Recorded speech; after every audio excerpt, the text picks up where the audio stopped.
हे everybody, जय हिंद। Welcome you all to mission competition. मैं राहुल गुप्ता आप सभी को स्वागत करता हूं। दोस्तों, जैसा कि आप सभी जानते हैं, हमारा काफ़ी ज़्यादा हमारे चैनल पे बिहार दरोगा से रिलेटेड अभी तैयारियां चल रही हैं। वीडियोस काफ़ी आ रहे हैं, होमवर्क सीरीज भी चल रहा है, प्रैक्टिस सेट्स भी चल रहे हैं।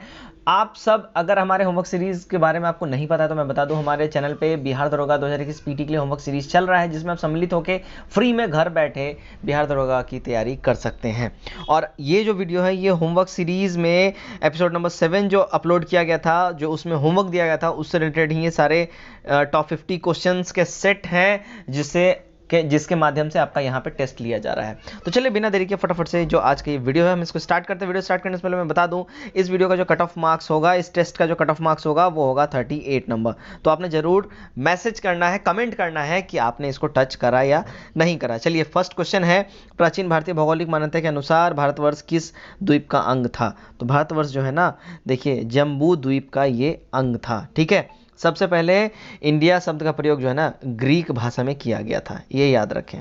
ठीक है, 2 देखते हैं, भारतीय मानक समय आधारित है किस पे? तो भारतीय मानक समय जो आधारित है वो है 80 डिग्री और 30 मिनट पूर्वी देशांतर पर। ठीक है, देखिए भारत का मुख्य भूमि की दक्षिणी सीमा जो है 8 डिग्री 4 मीटर उत्तरी अक्षांश पर ये एग्जिस्ट लाई करती है। 3 देखते हैं, भारत का परिमाणिक समय उस स्थान का स्थानीय समय है जो स्थित है कहाँ पे? तो वो जो है ना, देखिए इलाहाबाद के नज़दीक में वो स्थित है।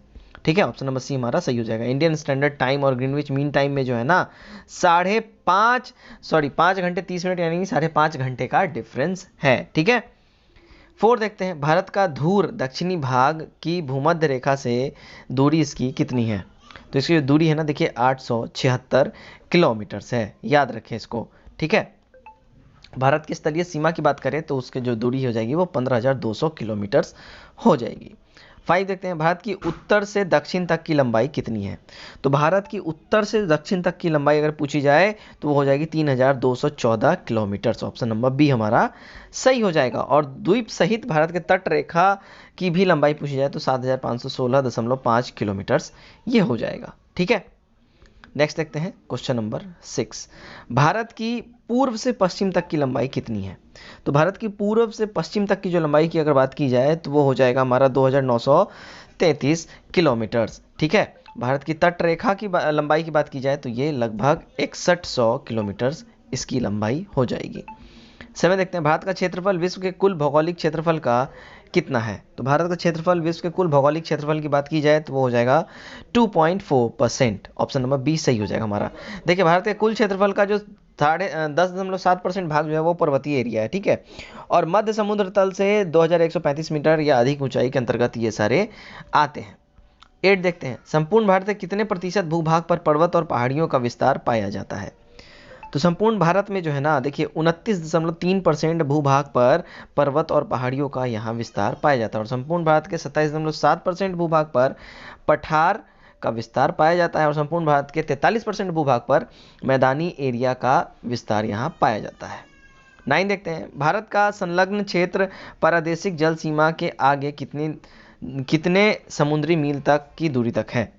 तो ये जो है देखिए 24 मील के, यहाँ बात हो रही है प्रादेशिक जल सीमा के आगे, मतलब अगर जल सीमा यहाँ तक है तो इसके आगे और कहाँ तक इसकी सीमा है समुद्री मील में? तो 24 मील। ठीक है, और भारत की प्रादेशिक जल सीमा की बात की जाए तो वो 12 मील की दूरी तक है। ठीक है, 10 देखते हैं, भारत के कितने राज्य समुद्र के किनारे पर हैं? तो देखिए भारत के टोटल 9 राज्य जो है ना समुद्र के किनारे पे लाई करते हैं। ठीक है, भारत का एकांतिक आर्थिक क्षेत्र संलग्न क्षेत्र के आगे 200 समुद्री मील की दूरी तक ये पाया जाता है। ठीक है, 11 देखते हैं, भारत के किस राज्य में सबसे लंबी मुख्य भूमि तटरेखा है? तो ये जो है देखिए गुजरात हो जाएगा। ठीक है, भारत के गुजरात में सबसे लंबी भूमि मुख्य भूमि तटरेखा है। ठीक है, 12 देखते हैं, निम्नलिखित भारतीय राजाओं में से किस से होकर कर्क रेखा नहीं गुजरती है? तो जिस राज्य से कर्क रेखा नहीं गुजरती वो है उत्तर प्रदेश। ठीक है, उत्तर प्रदेश से कर्क रेखा होकर नहीं गुजरती। देखिए कर्क रेखा जो उत्तर प्रदेश से नहीं गुजरती है, बाकी मध्य प्रदेश से गुजरती है, गुजरात से, झारखंड से, इन सारे जगहों से ये होके निकलती है। ठीक है, 13 देखते हैं, कौन सी अक्षांश रेखा भारत के मध्य से होकर गुजरती है? तो जो अक्षांश रेखा भारत के मध्य से होकर गुजरती है वो है कर्क रेखा। ठीक है, ऑप्शन नंबर ए हमारा सही हो जाएगा। कर्क रेखा भारत के 8 राज्यों से होकर गुजरती है। आपको कमेंट करके बताना है वो 8 राज्य कौन कौन से हैं, ठीक है। 14 देखते हैं, निम्नलिखित में से किस राज्य से होकर कर्क रेखा नहीं गुजरती है। देखिए कर्क रेखा जो है ना उड़ीसा से होके नहीं गुजरती है, ठीक है। उड़ीसा से होकर कर्क रेखा नहीं गुजरती है, बाकी सारे राज्यों से गुजरती है। और टोटल कितने राज्यों से गुजरती है मैंने ऊपर बताया, और कौन कौन से राज्य वो आपको कमेंट करके नीचे बताना है। 15 देखते हैं, भारत का वह राज्य जिससे होकर कर्क रेखा गुजरती है, कौन सा राज्य है वो। तो देखिए वो जो राज्य है ना वो है झारखंड। इनमें से झारखंड वो राज्य है जहां से कर्क रेखा होकर गुजरती है। 16 देखते हैं, भारत की मुख्य भूमि का दक्षिणी नोक कौन सा है। तो देखिए भारत का मुख्य भूमि का जो दक्षिणी नोक है वो है केप कैमोरीन। ऑप्शन नंबर ए हमारा यहाँ एब्सोल्यूट सही हो जाएगा। भारत के मुख्य भूमि का दक्षिणी नोक केप कैमोरीन है। ऑप्शन नंबर ए हमारा सही हो जाएगा, ठीक है। चलिए नेक्स्ट क्वेश्चन की ओर बढ़ते हैं। क्वेश्चन नंबर 17, भारत के दक्षिण में सबसे दूरस्थ स्थल कौन सा है। तो भारत के दक्षिण में जो सबसे दूरस्थ स्थल है वो है इंदिरा पॉइंट, याद रखें। नेक्स्ट क्वेश्चन है क्वेश्चन नंबर 18, इंदिरा पॉइंट का अन्य नाम क्या है, यानी इंदिरा पॉइंट के अलावा इसका और कौन सा नाम है, यहाँ पे ये पूछा जा रहा है। देखिए इंदिरा पॉइंट के अलावा जो है ना पार्सन पॉइंट भी इसको बुलाते हैं, लाहीचिंग पॉइंट भी बुलाते हैं, और पिंगमनलिया पॉइंट भी इसको बुलाते हैं। तो इनमें से ऑप्शन नंबर डी हमारा सही हो जाएगा, इनमें से सभी, ठीक है। चलिए इंदिरा पॉइंट स्थान जो है भूमध्य रेखा के निकटतम स्थित है, ये याद रखें। 19 देखते हैं, भारतीय भूमि का सर्वाधिक उत्तरी भाग कौन सा है। तो देखिए भारतीय भूमि का जो सर्वाधिक उत्तरी भाग है वो इंदिरा कॉल हो जाएगा। ऑप्शन नंबर डी हमारा यहाँ सही हो जाएगा। इंदिरा पॉइंट भारत का दक्षिणतम स्थान है और ये अंडमान निकोबार द्वीप समूह में स्थित है, ठीक है। इंदिरा पॉइंट की बात हो रही है। चलिए नेक्स्ट की ओर हम बढ़ते हैं। नेक्स्ट है हमारा भारत की मुख्य भूमि को रामेश्वरम तीर्थ से कौन अलग करता है। तो भारत की मुख्य भूमि को जो रामेश्वरम तीर्थ से अलग करता है वो है पंबल चैनल। ऑप्शन नंबर बी हमारा एब्सोल्यूट करेक्ट हो जाएगा, ठीक है। 21 देखते हैं, आदम का पुल यानी एडम्स ब्रिज निम्नलिखित में से किन दो देशों के बीच में एग्जिस्ट करता है ये। तो ये जो है देखिए इंडिया और श्रीलंका के बीच में ये एडम्स ब्रिज यानी आदम का पुल यानी राम सेतु जो बोला जाता है वो है, ठीक है। चलिए नेक्स्ट देखते हैं 22, निम्नलिखित द्वीपों के युग्मों में से कौन सा एक जो है 10 अंश जलमार्ग द्वारा आपस में पृथक किया जाता है। तो ये जो है हमारा इसका करेक्ट हो जाएगा अंडमान और निकोबार, ठीक है। ऑप्शन नंबर ए हमारा करेक्ट हो जाएगा। 23 देखते हैं, दक्कन के पास किसके बीच स्थित है। दक्कन पास किसके बीच स्थित है। तो दक्कन पास जो है देखिए दक्षिणी अंडमान एवं छोटा अंडमान के बीच में ये दक्कन पास है, एग्जिस्ट ये करता है। नेक्स्ट देखते हैं क्वेश्चन नंबर 24 क्या बोल रहा है। देखिए दीव जो है एक द्वीप है, ये कहाँ पे है वो द्वीप। दीव जो द्वीप है वो जो है देखिए गुजरात के तट पर एक द्वीप है। जो द्वीप है वो गुजरात के तट पे एक द्वीप है, ठीक है। 25 देखते हैं, भारत और श्रीलंका को अलग करने वाली जल राशि कौन सी है। तो भारत और श्रीलंका को जो जल राशि अलग करती है वो है पाक जल संधि। ऑप्शन नंबर सी हमारा यहाँ करेक्ट हो जाएगा, ठीक है।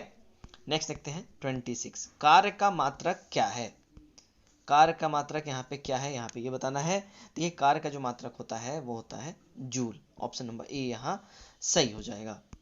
27 देखते हैं, प्रकाश वर्ष किसकी इकाई है। तो देखिए प्रकाश वर्ष जो है ना ये दूरी की इकाई है। ऑप्शन नंबर ए हमारा करेक्ट हो जाएगा। 28 देखते हैं, बल की एसआई यूनिट क्या है। तो बल की जो एसआई यूनिट है वो है न्यूटन। ऑप्शन नंबर बी हमारा यहाँ एब्सोल्यूट करेक्ट हो जाएगा। 29 देखते हैं, एक खगोलीय इकाई संबंधित है किससे। तो खगोलीय इकाई जो है सूर्य एवं पृथ्वी के बीच की दूरी से रिलेटेड है ये, ठीक है। खगोलीय इकाई सूर्य और पृथ्वी के दूरी के बीच की दूरी को बोला जाता है। नेक्स्ट 30, पार्सेक इकाई क्या है। देखिए पार्सेक इकाई जो है ना वो एक दूरी की मात्रक है। नेक्स्ट की ओर हम बढ़ते हैं 31, निम्नलिखित में से कौन सा एक सुमेलित नहीं है। तो देखिए यहाँ जो सुमेलित नहीं है वो सेल्सियस है, ऊष्मा की इकाई। ऑप्शन नंबर डी यहाँ जो है ये बिल्कुल ही सुमेलित नहीं है। ठीक है। बाकी सारे के सारे डेसिबल ध्वनि की तीव्रता की इकाई सुमेलित है। अश्व शक्ति शक्ति की इकाई ये सुमेलित है। और समुद्री मील नौ संचालक की दूरी की इकाई ये भी बिल्कुल करेक्ट मैच्ड है।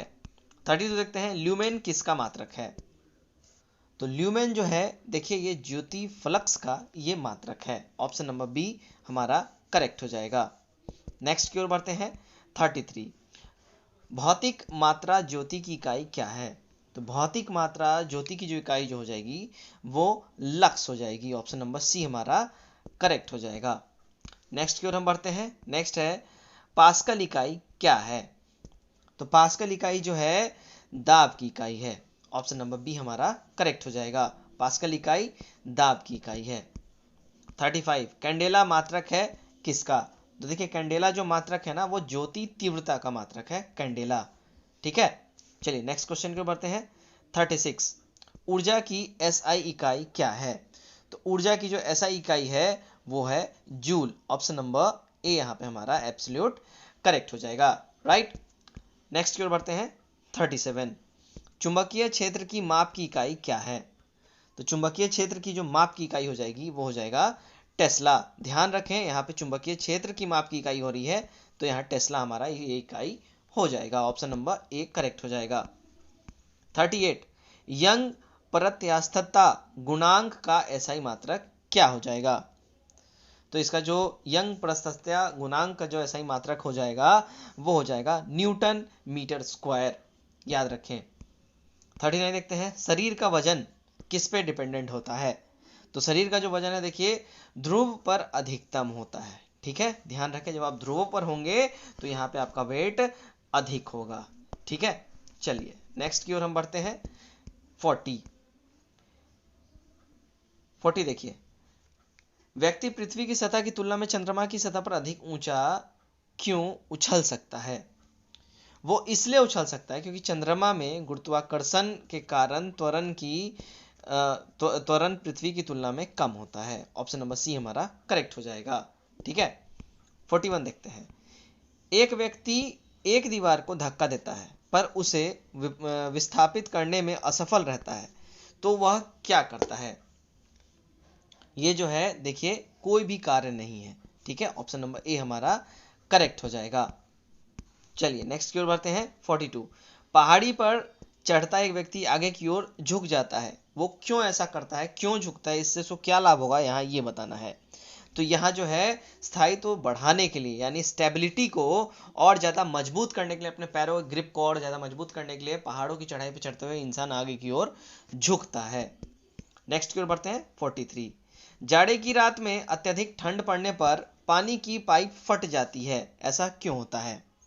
देखिए वो ऐसा इसलिए होता है कि जमने के बाद पानी जब जमता है तो वो बर्फ में बदल जाता है और बर्फ में बदलने की वजह से उसका आयतन बढ़ने लगता है जिस वजह से पाइप फट जाता है। 44 देखते हैं, पानी से भरे डाट लगी बोतल जमने पर टूट जाएगी, वो क्यों टूटेगी? यहाँ पे रीजन ये बताना है। देखिए जमने पर जल का आयतन बढ़ता है, इस वजह से वो बोतल जो है टूट जाएगी। नेक्स्ट की ओर बढ़ते हैं। 45 लकड़ी के सिलेंडरकार पात्र को खींचने की जगह लुढ़काना आसान होता है, वो क्यों? तो वो ऐसा इसलिए होता है क्योंकि लुढ़कना जो है, लुढ़कना अवस्था घर्षण बल फिसलन अवस्था के घर्षण बल की तुलना में बहुत कम होता है। राइट, ऑप्शन नंबर बी हमारा करेक्ट हो जाएगा। 46 देखते हैं, एक नदी में चलता हुआ जहाज समुद्र में आता है तब जहाज का स्तर क्या होता है? यहाँ बोला जा रहा है कि कोई जहाज जो है नदी में चल रहा है और वो नदी के रास्ते होते हुए अब उसने समुद्र में, ये नदी है और यहाँ पे ये समुद्र है। ठीक है, अब ये नदी से आते हुए ये समुद्र में ये उतरा, तो जब समुद्र में कोई जहाज नदी से होते हुए जब आएगा और जब वो समुद्र में उतरेगा तो क्या प्रभाव पड़ेगा? तो देखिए वो जो है ना थोड़ा ऊपर उठ जाएगा। जहाज जो है नदी में अगर वो इतना धंसा हुआ है तो यहाँ पे बस वो इतना ही धंसा रहेगा। ठीक है, चलिए 47 देखते हैं, स्तर ताप पर किसी गैस का दाब तिगुना कर देने पर उसका आयतन हो जाएगा, क्या हो जाएगा?